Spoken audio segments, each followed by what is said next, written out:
Alright, you saucy lot, how's it going? Welcome back to my YouTube channel. You may be wondering, Amy, why are we here again? We've already talked about 32 Pizza Lady. What more can we possibly say? Well, Sandra, I'm about to tell you. Some toothpaste, some honey buns, we got a pack of chicken, and then we got 35 of these pizzas.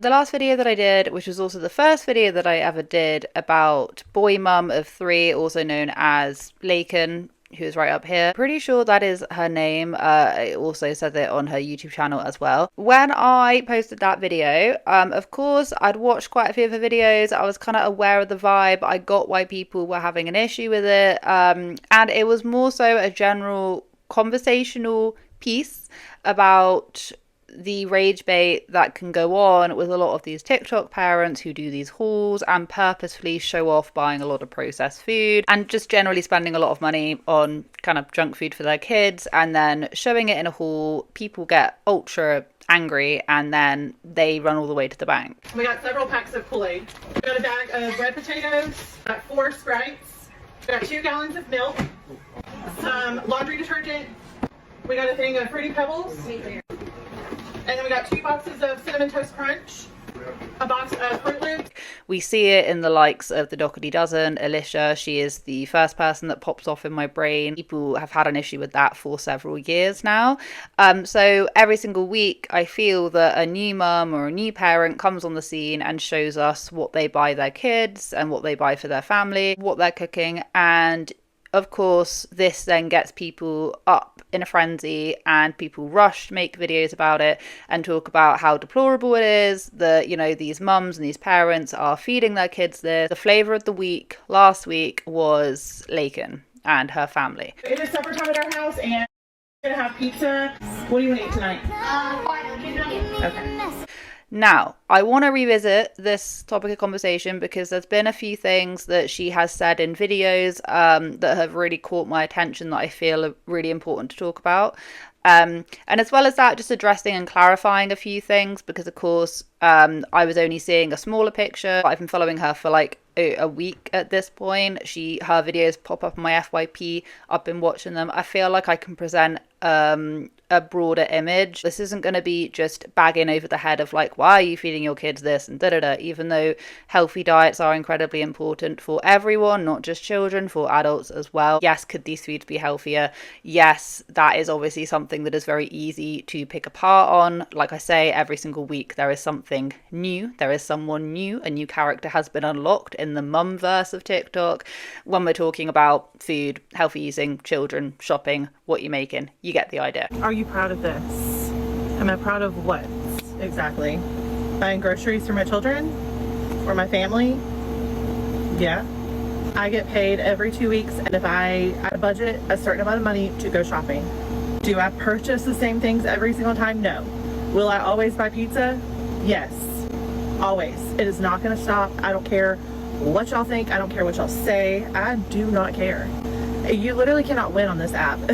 There are a couple of things I did want to talk about. So first off, I said in my last video, I said, I think that maybe, you know, this child could have food sensitivity issues. They might have sensory issues. They might have a lot of different things which lead them to feeling safe around certain foods and unwilling to try others. Is it called ARFID, where kids will quite literally not eat anything that is not a certain type of food and will quite honestly starve themselves rather than eat what is being presented to them. My own understanding, that is a very small percent of like picky eaters. That is the extreme end. By the way, she has never come out and explicitly said that her child has ARFID. I'm just putting it as like a parallel, meaning that some kids can have these conditions, meaning that they will not eat. Like, it's at the upper end of the spectrum. The reasoning why she's called 32 Pizza Lady or 32 Pizza Mum is because her child only eats pizza. She says that she goes shopping every 2 weeks, so I'm gonna take this at value. So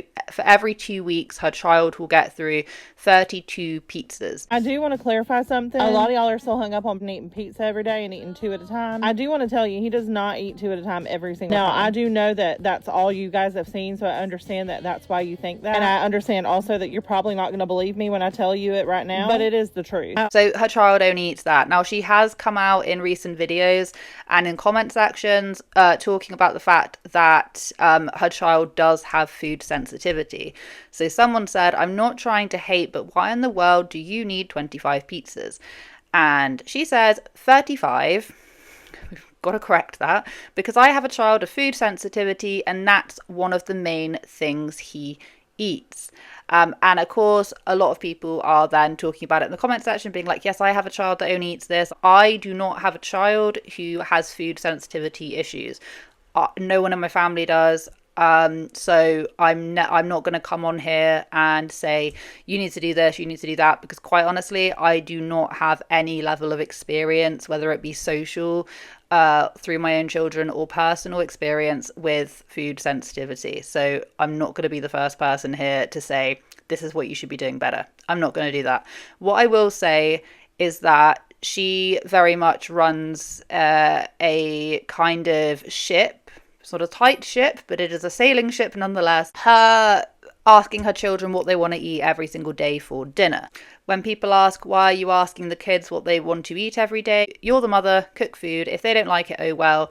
And she says, that's not how I do things. So yes, you have one child who is extremely sensitive to food, and then you then have another child who more often than not requests things such as chicken nuggets. She has done quite a few cook with me's. More often than not, she is cooking more than one type of meal, because of course you have one kid that wants pizza, another one who wants something else, and then I'm assuming for another meal for her and her parents, who she moved her parents in with her. It is most certainly my business what I eat, what my children eat. And girl, if you got a problem with it, you are at the wrong place, because there is going to be another grocery haul coming soon. I don't know why everybody has a problem with people eating whatever they want to eat, or feeding their children what they want to feed. I really could care less what y'all feeding your children, as long as you are feeding them and they are happy, healthy. What does it even matter? To my own understanding, the dad is not in the picture. I do not feel like we are owed any explanation whatsoever as to why the dad is not in the picture. And I do see a lot of people, the same people actually, commenting and saying, where is the dad? Where is the dad? When it's quite obvious that she doesn't want to answer this question, or maybe she has, but I've missed it. Either way, we are not entitled to know that. What I do find interesting, right, about the food sensitivity thing, is that people were suggesting for the longest time, like, if he only eats pizza, why don't you add vegetables to the pizza? Now, she did actually take their advice and she added cauliflower to the child's pizza. And the child actually really liked it and thought, oh, wow, I want to have this again. So now it's a reoccurring thing to keep on adding cauliflower to the pizza. You know what, y'all, I cannot get over this cauliflower trick. This was absolutely genius. I mean, we've been doing it for a few days now, and he has literally not noticed, not one time. And I don't know if I told y'all yet, but that very first night that we did it, when he got done eating it, he was like, that pizza was so good tonight. And then he goes on to say, I don't know what it is, but it tastes better than usual. When I tell you, I literally about fell to the floor. Brantley's going to have chicken nuggets again tonight and some gravy. He's been on a chicken nugget kick lately. He goes through spells where sometimes he'll eat chicken nuggets for a few days. Then he'll switch it up and he'll want some spaghetti and meatballs, some mozzarella sticks, some waffles, and a few other things. I think, yeah, if you're having a child with food sensitivity issues, then yeah, obviously adding vegetables and whatever you can to that would be the best thing to do, and it's good that she is taking the advice. I mean, the comments and just the people telling me how to live my life is absolutely insane. I will never listen to strangers on the internet, ever. I love my life. All of these amazing people that have been so kind and have supported me, I love you guys. But the hateful ones that are just like here to call me fat or talk badly about my children, which that's going to stop, I'll just not post them. Or I'll block you. But the ones that want to do all that, or, you know, tell me how to live my life, I don't care about you. Literally, I don't care. You guys can call me fat until you're blue in the face, and I will not care. Another point that I did want to make, which is what I was fearing might be the case, and this is a criticism that I have had with many family vloggers. When family vloggers, mummy vloggers, whoever, whatever, let their children read the comments that are mostly filled with negativity. I've seen a lot of comments of people calling her children overweight, calling them fat, calling them more derogatory terms for fat. You gotta remember that that child is at the mercy of whatever their parents or caregiver are feeding them. A lot of ways, when you have children that young, there isn't really a lot of things that they can do about it, because they're the ones that are being fed the food. They're the ones that have grown up in this household and have lived certain lifestyle, whether that be sedentary or whether that be extremely active. Okay, it's all down to the parents. So people being nasty about kids in comment sections, no. But the problem that I have is that this mum has openly said that her child is being bullied and that she is debating whether or not to even show them or not. I've learned a lot about people on the internet, though. Some mean and hateful people on the internet. I mean, I knew there was, but I did not realize just how mean they are. I haven't decided yet, but I'm honestly debating not even making any videos where my children are in them, because you can be mean to me all day, but you're not gonna be mean to my children. And obviously the thought that comes to my mind first is, well, people shouldn't leave nasty comments. Yeah, people shouldn't leave nasty comments. 110%. I agree with you. I hear you. I agree. But unfortunately, it's the internet. People are vile, people are nasty, people leave horrible things to people, and unfortunately I don't think that's ever going to change unless sites manage to really crack down on it. Just can't see that happening anytime soon. So one of the ways that you can, filter that stuff getting back to your children is definitely don't show them it in the very first place. I catched and caught a comment. Someone saying the comments are starting to affect the child who, I believe this is the child who eats the 32 pizzas. She says, "They're not, I promise, he's fine. He thinks some are funny and most are stupid.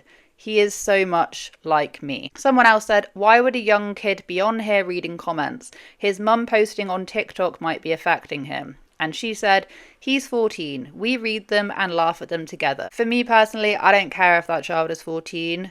If you have acknowledged the fact that you are receiving bullying comments about your child and you are still not only filming them and putting them in the spotlight for all of this negativity, not only that, you are also showing them these comments, which I've read some of them. I think that is shameful, and I will be completely honest. And yeah, that might sound harsh, and you might be like, Amy, why are you getting like this on here? I think that's really shameful. She has the power to be able to not expose them to this. Very, very, very simply, she could just not film them whatsoever, but she does. And if you really think about it, her entire content is really centered around her children, what she feeds her children, them doing stuff together, putting them in the firing line for this. I don't think it's very fair. If you have been debating posting on TikTok and trying to, do your thing on here, do it. There's a lot of mean people on this app, a lot of mean and crazy people on this app, but they are nothing to you and they do not know you.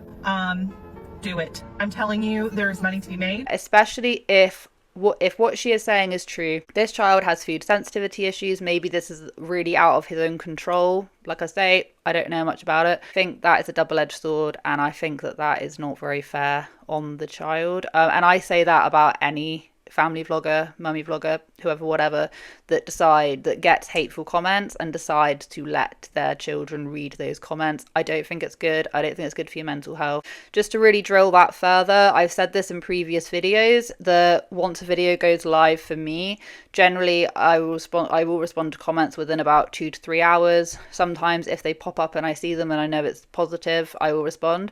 But if you go looking through comments, you'll see a lot which are not constructive. Don't get this one twisted. Not constructive. They're actual bullying. They're talking about your appearance. They're talking about something which is beyond your control. And just that one comment can erase 100 beautiful, lovely comments that I get. So I can only imagine being a 14-year-old and their mum is reading them these comments. Go ahead and tell y'all, if I hear or see of anyone talking any kind of bad things about my children, you are immediately going to be blocked. If any of y'all think you know what's better for my children than I do, then respectfully, you are crazy. Another point that I would like to bring up, because this is something that I spoke about in my last video, and it's something that I know a fair bit about, and that is the Dockery Dozen, because I saw that someone had commented about it, and I thought it was a really interesting comment, and I just wanted to give my own thoughts and feelings on it, since it did receive 3,782 likes or hearts. So someone said, the thing that blows my mind is families like the Dockery Dozen have even more food just like this, and everyone is like, damn, I wish I lived there. I rarely see comments about the quality of food. The only difference, mum is skinny. The fat phobia is killing me. But get your money, girl. Keep 'em mad. I'm going to break this comment down, otherwise I'm going to be all over the place. The comments, the majority of them saying, damn, I wish I lived there. If you go and have a little look at the Dockery Dozen, when on YouTube she used to cater for the mums. There's been changes in the house, alright, but generally it was like, prepare my 13 kids breakfast with me, and it was her in complete silence just preparing what they were cooking. A lot of mums and parents flock to that. They've always had a TikTok account. If you go and have a little look on their TikTok, a lot of them are gonna be children. A lot of children comment on their account. A lot of children watch their account. A lot of their videos are trends that the younger generations, that children would want to watch, not grown adults, children. So when you have people saying, damn, I wish I lived there, you have to remember that a lot of that audience is in fact children. Secondly, I rarely see comments about the quality of food. No, absolutely not. We'll not be having this. You can type in Dockery Dozen food. You will have a lot of people who are talking about the quality of food. A lot of people. I've made several videos about the fact that what she feeds her kids is insane. Not just insane, but those fridges which seem to keep on going, where she literally asks the kids what they want as a snack every single week. She then goes, buys those snacks, and then puts it in the fridge, and that could be like 1,000 Rolos for a 5-year-old or whatever. It doesn't matter. She does rage bait constantly. Yes, does she cook home cooked meals? Yes, she does. But she also has a larder, a whole shopping aisle just filled to the brim with snacks that she replenishes every single week, and her kids are allowed open access to those snacks. A lot of those kids have fetal alcohol syndrome. You may wonder, well, they're grown up now. No, it means that forever in their day they're going to be predispositioned to getting addicted to substances, to getting addicted to sugar, getting addicted to gambling, getting addicted to drugs, getting addicted to sex. I don't know. They're going to have that in their brain. Like there's a hardwired part of their brain that's always after something. I know this because she made a whole entire video talking about it. Anyway, the only difference, mum is skinny. The fat phobia is killing me, but get your money, girl, keep 'em mad. Yes, the mum is skinny. Do you want to know why the mum is skinny? She doesn't eat any of the stuff that's there. You think I'm joking? She's openly talked about the fact that she doesn't even like half the stuff that she buys. She's skinny because the only thing we ever see her consume is coffee. Eat a lot of the home-cooked meals, I think, although we never really see their plates. But beyond the point, the stuff that she is cooking for like dinner and that is a meal, but it's all the snacks and the stuff that come with it, right? And she's busy. She's a busy woman. Like you see her all day, every day, just zooming around, right? She doesn't sit still. She She lives off of coffee. We know this because she's literally told us.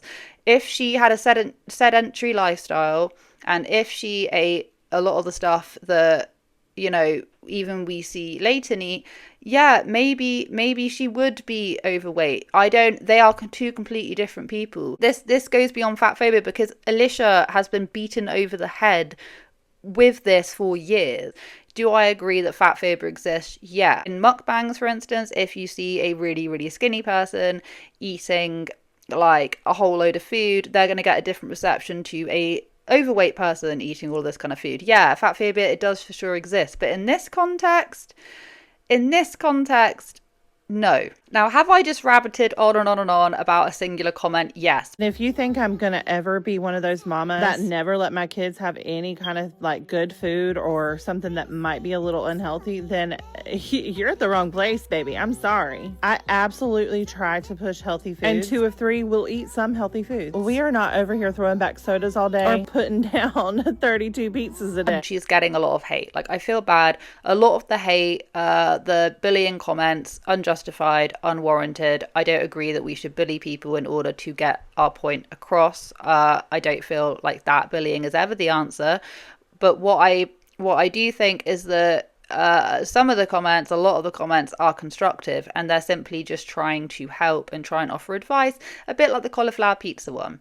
She's made it very clear that she's never going to listen to what internet strangers or strangers on the internet have to say about her life, and she's not going to change accordingly. However, she did try the cauliflower pizza. I think, if you put something on a public platform, you're going to get people, good or bad, talking about it. I feel that if she just focused on herself, it would be a different kettle of fish. But because she's bringing her children into it, it's bringing out a visceral reaction among viewers. Speaking about it from my own point of view, it breaks my heart to know that her son is reading through the comments, some of which I've seen, that I would not want my child to like. I just wouldn't put them in that space. If one piece of advice, it would be just leave your kids out of this, because we've seen what those comments can do. We've seen the negative impact the comment, social media, whatever, has had on children. We've seen that with even kids growing up. It's and it is ultra sad. I don't feel like that should be something, even for a 14-year-old. I don't feel like it's okay for it to happen. I don't feel like it's okay to talk to adults like that, especially not okay to talk to children like that. And that is just my feelings on the matter. But anyway, what do you guys think about what I just said? I understand a lot of it was extremely rambly. Just some stuff I wanted to get off of my chest. Let me know if you enjoyed this video. Please let me know your thoughts. I will be here. I will be reading them. So please let me know down below. I hope you guys have a wonderful day wherever you are in this world. Take care of each other. Take care of yourselves. And I will catch up with you guys in the next video.